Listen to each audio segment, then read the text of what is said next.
आज का हमारा टॉपिक है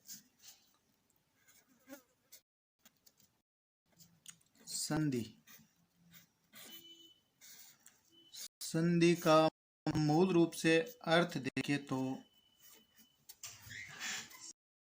में धन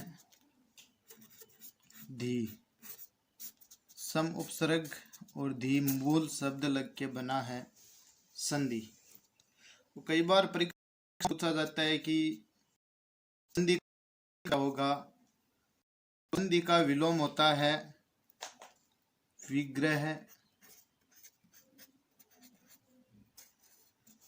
कई जगह विग्रह नहीं दिया जाता है, विग्रह की जगह दिया जाता है शब्द विच्छेद। ये दोनों संधि के विलोम हैं, विग्रह और विच्छेद। अब हम बात करें संधि की परिभाषा की तो दो वर्णों के मेल से उत्पन्न विकार को संधि कहते हैं। देखिए परिभाषा देखते हैं। दो वर्णों के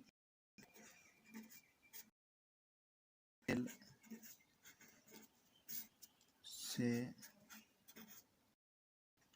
उत्पन्न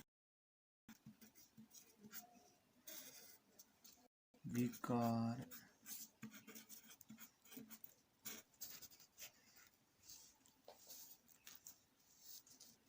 ये यहाँ नहीं, यहाँ लिख देते हैं। विकार को संधि कहते हैं। अब अधिकांश स्टूडेंट्स, अधिकांश विद्यार्थी ये सोचते हैं कि संधि टॉपिक तो हमारा बिल्कुल पूर्ण रूप से क्लियर ही है, लेकिन जब प्रश्न पूछा जाता है तो मात खा जाते हैं। मैं आपके सामने एक उदाहरण देता हूँ। जैसे हम उदाहरण लेते हैं महर्षि।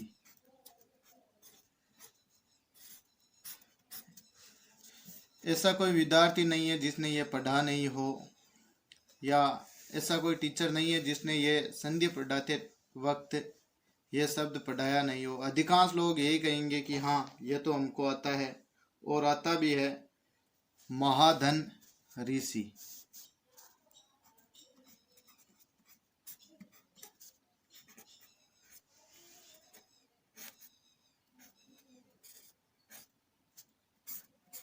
और 99% विद्यार्थी इसको ही सही करते हैं, लेकिन ये बिल्कुल गलत है। अब बहुत से विद्यार्थी पहुंचेंगे संधि के नियम पर कि भाई इसका संधि तो यही होगा, महाधन ऋषि होगा, और मात का ये रह देखकर अब कई सोचेंगे महधन ऋषि होगा। होगा तो महाधन ऋषि ही होगा, तो महाधन ऋषि ही, लेकिन लिखा इस प्रकार से जाएगा।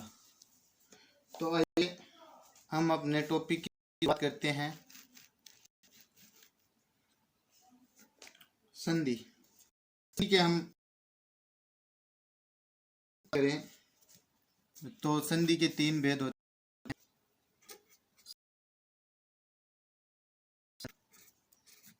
के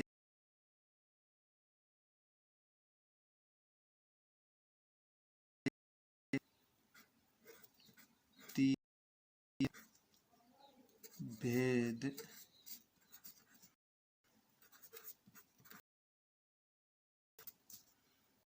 है।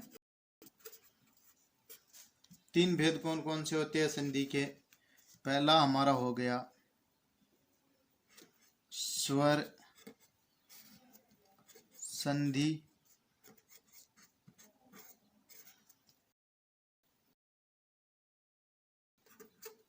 व्यंजन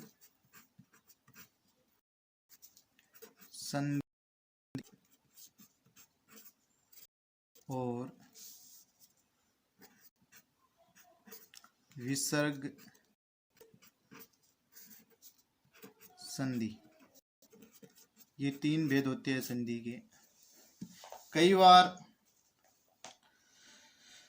पूछ लेते हैं संधि युक्त शब्द भी, और कई बार पूछते हैं संधि विच्छेद के शब्द। तो हम आज दोनों पढ़ेंगे, संधि युक्त भी पढ़ेंगे और संधि विच्छेद के भी पढ़ेंगे। तो आइए देखते हैं स्वर संधि। स्वर संधि किसे कहते हैं? दो स्वरों के मेल से उत्पन्न विकार को स्वर संधि कहते हैं। दो स्वरों के मेल से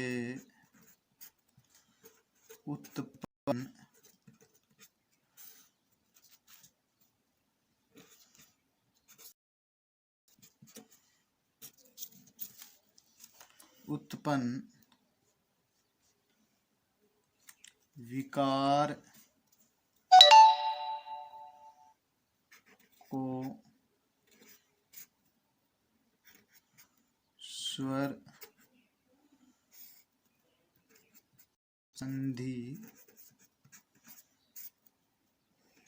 कहते हैं। दो स्वरों का परस्पर विकार होगा, उसे हम स्वर संधि कहते हैं।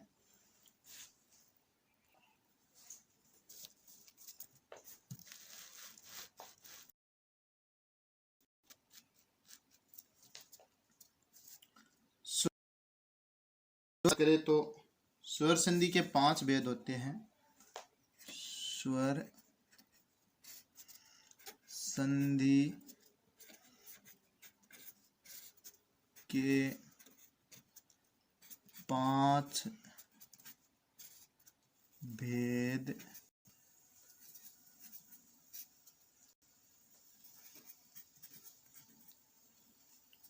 होते हैं।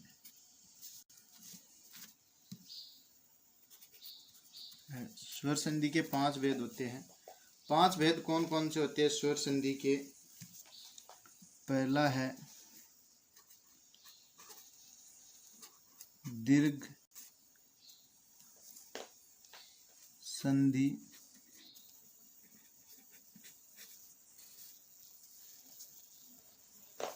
दूसरा है गुण संधि, अब मैं सीधा ही लिख रहा हूं।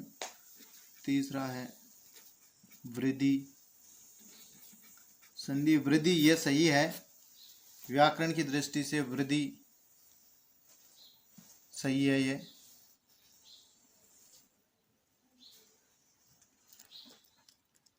शुद्ध रूप है वृद्धि का। अगला है हमारा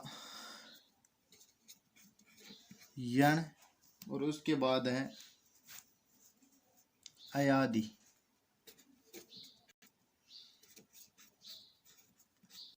भेद होते हैं संधि के, स्वर संधि के। यदि हम देखें तो दीर्घ से लेके वृद्धि तक एक बार स्वर पूरे होते हैं हमारे। ए, आ, ई, उ, री, ऋषि वाला, ए, ऐ, ओ और औ, ये 11 स्वर होते हैं।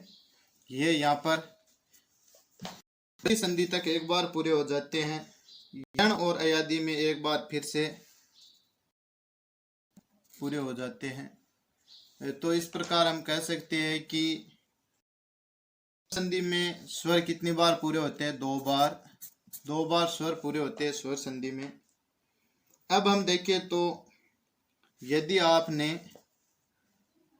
गुण संधि को समझ लिया तो आप यण संधि को आसानी से, यदि आपने गुण संधि को समझ लिया तो आप यण संधि को आसानी से समझ लोगे, और आपने वृद्धि संधि को समझ लिया तो आप अयादि संधि को आसानी से समझ जाओगे। अब अधिकांश स्टूडेंट्स की प्रॉब्लम क्या होती है, वे सिर्फ इसको रटते हैं। रट्टा लगाने से संधि हमारी कभी क्लियर नहीं होगी। यदि हमें संधि को समझना है तो इसे पूर्ण रूपेण से पढ़ना होगा और समझना होगा।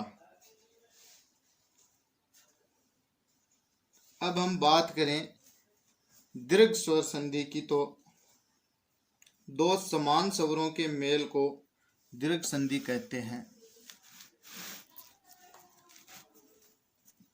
दो समान स्वरों के मेल को कौन सी संधि कहते हैं? दीर्घ संधि कहते हैं। दो समान स्वरों के मेल को दीर्घ संधि कहते हैं। अब देखिए हमारे कौन कौन से स्वर आते हैं।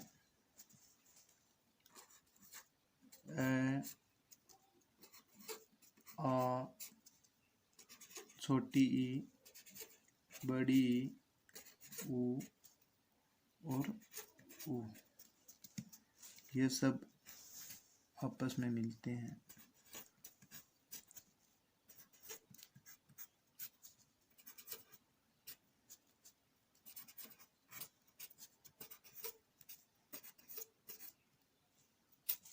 यह है सूत्र जिसको हम लिख रहे हैं। ये आपस में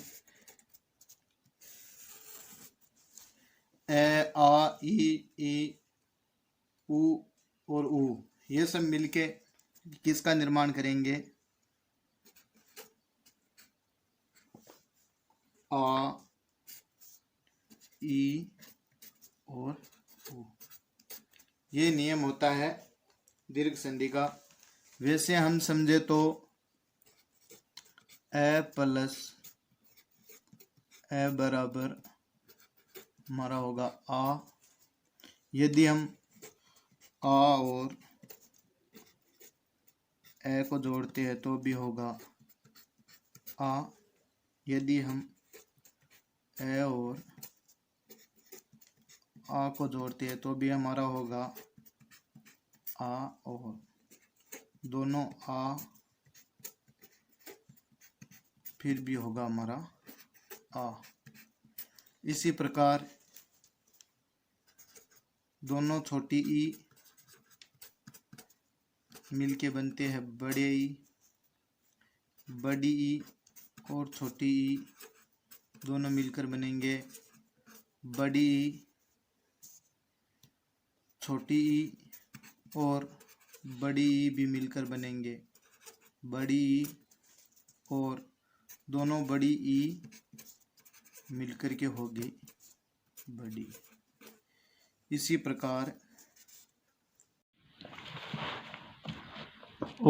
प्रकार हम देखें तो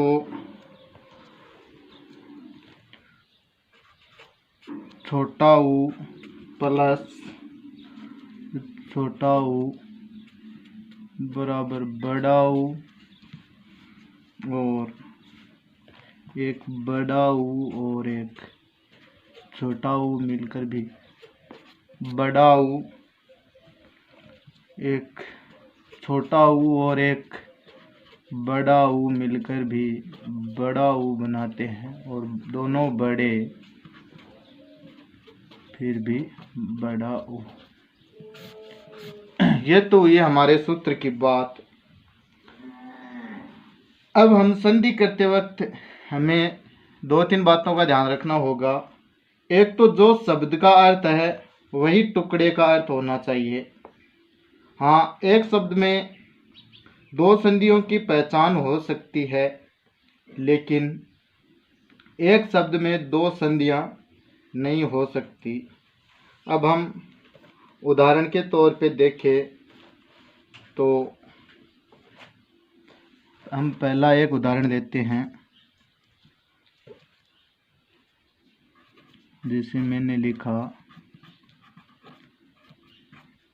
हिमालय, हम हिमालय का संधि विच्छेद करते हैं तो विच्छेद मात्रा से होगा, तो हिम धन आल्य, यह हुआ हमारा संधि विच्छेद। अब हम इसको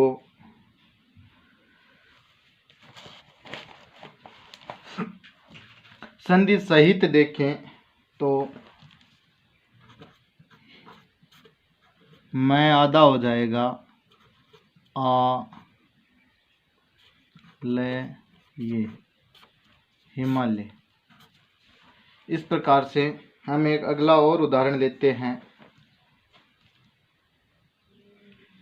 जो है हमारा गिरीश। सब लोगों को पता है गिरीश का अर्थ क्या होता है। गिरीश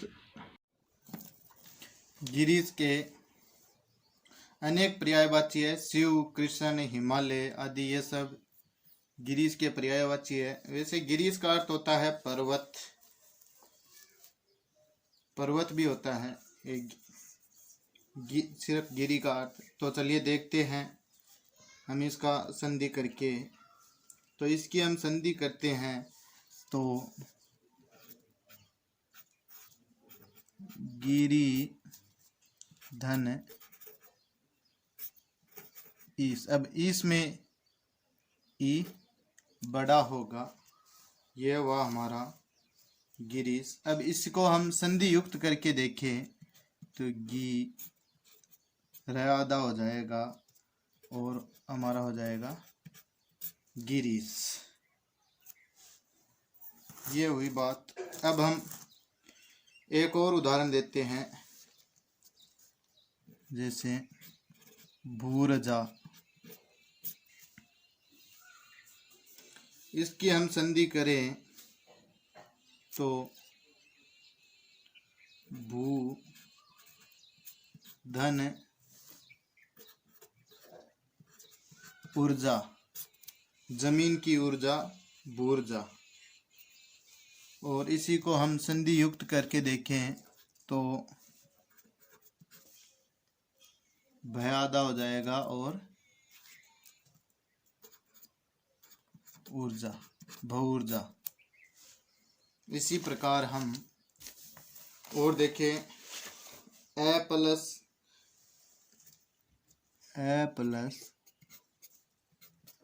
ए बराबर आ। इसके उदाहरण हम देखें तो जैसे एक उदाहरण लेते हैं वेदांत। इसकी हम संधि करें तो वेद प्लस अंत वेदांत। इसी प्रकार हम चरणामृत, परमार्थ, भावार्थ, यह शब्द ए प्लस ए बराबर आ प्रकट करते हैं। इसी प्रकार हम ए प्लस आ के उदाहरण देखें तो जैसे एक लेता हूं मैं शब्द देवालय। इसकी हम संधि करें तो देव धन आल्य। इसी प्रकार हम सत्याग्रह, पंचायत, प्रारंभ। पंचायत की हम संधि करें तो पंच प्लस आयत पंचायत। इसी प्रकार हम आ और ए बराबर आ के उदाहरण देखें तो मुक्तावली,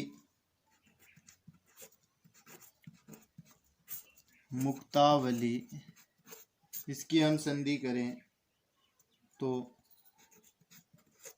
मुक्ताधन अवली, जिसका अर्थ होता है मोतियों की माला, मुक्तावली। इसी प्रकार हम आ प्लस आ के उदाहरण देखें तो जैसे हम लेते हैं एक शब्द विद्यालय,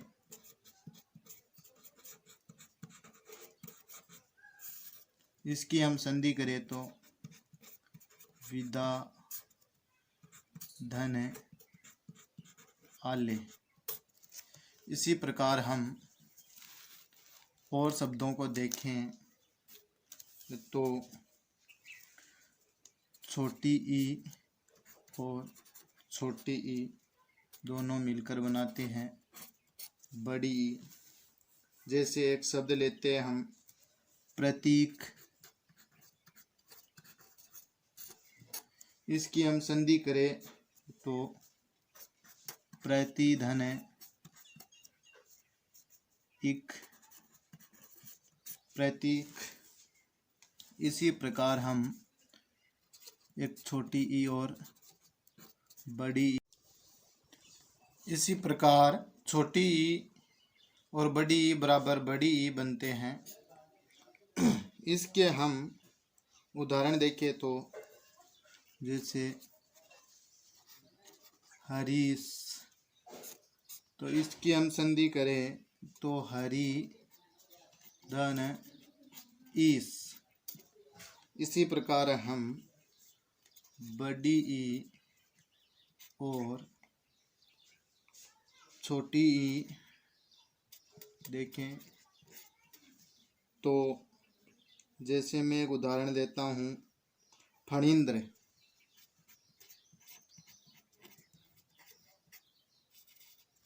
फणींद्र, इसकी हम संधि करें तो फणी धन इंद्र। इसी प्रकार हम और देखें तो दोनों बड़ी ई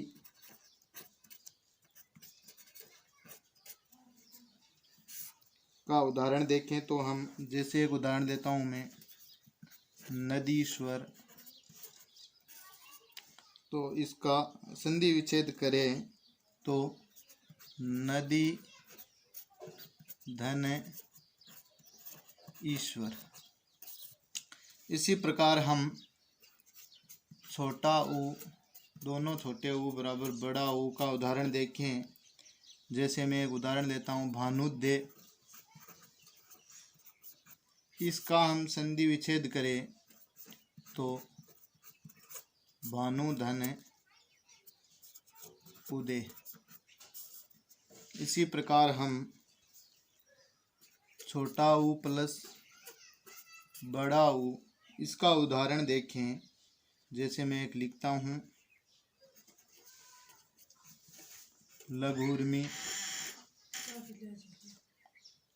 लघु, इसकी हम संधि करें तो लघु धन है उर्मी, लघुर्मी। इसी प्रकार हम बड़ा ऊ प्लस छोटा ऊ बराबर बड़ा ऊ, इसके उदाहरण देखें। जैसे मैं एक लेता हूँ भूपरी, इसकी हम संधि करें तो भू धन ऊपरी। इसी प्रकार हम दोनों बड़े ऊ का एक उदाहरण देखें तो जैसे मैं लिखता हूँ भूद्रव, इसकी हम संधि करें तो भू धन उधर्व। इसी का एक और उदाहरण देखिए सरयूर्मी, इसकी हम संधि करें तो सरयू धन उर्मी। बहुत बहुत धन्यवाद सभी को। अगले वीडियो में हम पढ़ेंगे गुण संधि के बारे में। तब तक मेरे इस वीडियो को देखें, मेरे चैनल को सब्सक्राइब करें, वीडियो को लाइक करें, शेयर करें और कमेंट करें। बहुत बहुत धन्यवाद सभी का।